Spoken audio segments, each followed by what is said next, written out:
Welcome back to another Chef Knives to Go quick look product review. I'm Steve Gamache, and what we have is the Moritaka Aogami Super AS Large Santoku 185mm knife.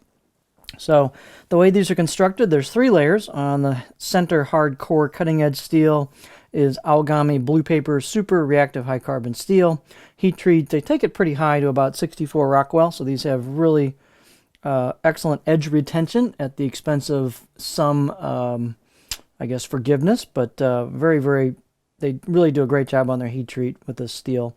The steel is protected on each side by a soft iron cladding, and so it's 3 layers, so that cladding is on either side, and the cladding has what's known as a kurouchi or blacksmith finish to it, and then you can see the grind down to the edge pretty easily, actually quite easily. And if you look closely, you'll see that change in darkness from the cladding to the core steel. Let's get a little bit of a close-up here. So there you can kind of see it. And then we have the actual edge bevel on top of that. So the weight and dimensions on these will vary just a little bit from knife to knife, but this particular one is 116 grams or 4.1 ounces. The edge length is about 185 right on the nose, or 7.3 inches, and the overall length is about 12.8 inches. Spine thickness, these tend to be a little thicker coming right out of the handle, and one of the characteristics of these that you'll see on the website is the change in color here. So they weld a stainless steel tang onto these that goes into the handle, and if you do get some moisture in there, that helps prevent a bunch of corrosion if you had versus if you had a reactive tang. So that's the change in coloration here. But they tend to be a little thick coming out of the handle, and then once you transition into the blade, they thin out quite nicely. So this one's about 1.7 millimeters thick versus 3.5, about halfway down the blade. And then blade height is about 46.7 millimeters. And you'll see it starts to thin out with a little bit of a taper to it until you get to the grind. The grind's not particularly tall on these, but you'll see it's pretty thin at the edge. And then here's the choil shot. These have nice food separation because of that grind and pretty good food release as well. The handles are octagonal, ambidextrous, what's known as hoe wood or magnolia wood, and a buffalo horn ferrule, so nice kind of upgrade to the handle. The installs on these, you'll sometimes have slight gaps where they have the drills and where they've routed out the inside of it, so you might want to seal that up a little bit if you see any gaps in yours. Handle circumference on this one's about 72 millimeters where the two materials meet.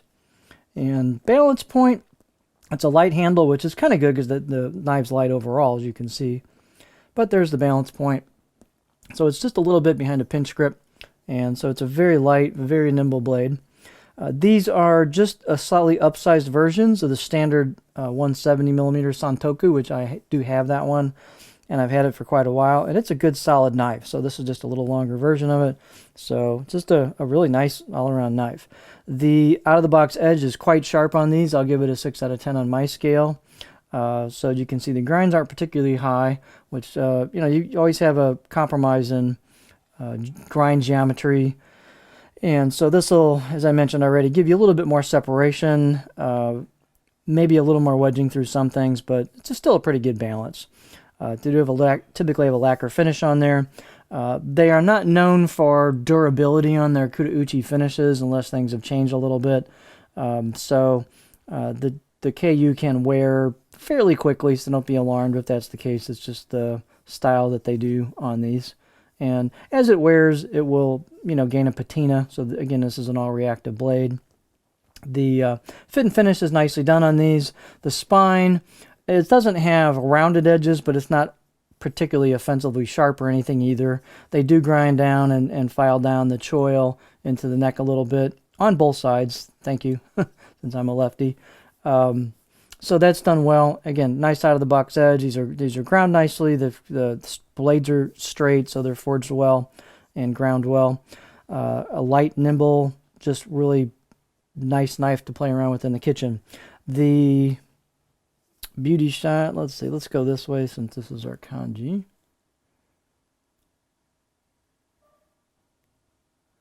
So if you look closely, the finish is fairly smooth. There's some grind marks that go longitudinally to the blade, and there's some embossed kanji on the left side of the blade as you'd be holding it using it. This is the right side of the blade, which doesn't have any markings on it. Everyone's going to be a little different. Let's look at the cutting board. So here's what it looks like on the cutting board. Actually has a pretty good flat spot towards the back. It kind of rolls into a stop. It definitely feels like a stop. It's a little bit abrupt, but you kind of get used to where it's at. So it definitely flows into a stop, and you've got that good last 40% that's really flat. So this will chop really nicely in the back half. And then you can see you've got a pretty low tip on this, so I'm not going to get real high. I'm starting to dig in actually pretty low on here. You could tweak your sharpening on the edge and maybe upsweep the last couple millimeters to help give yourself a little bit more rock if you want to do that. But you can see the overall profile is quite flat, so I would not consider this a rocking superstar here. That's not what it's about. So, but it'll be great on chopping, glide cuts, push-pull cuts, draw cuts. That's kind of where this particular type of profile is going to excel. Every knife will be a little bit different, but this is probably pretty characteristic of what you might expect. So just this is a neat line of knives. They've been around a long time for good reason. They're just well done. The steel is excellent. They're light, nimble, they cut well. Just a cool package. So this is the Moritaka Aogami Super Large Santoku 185mm knife.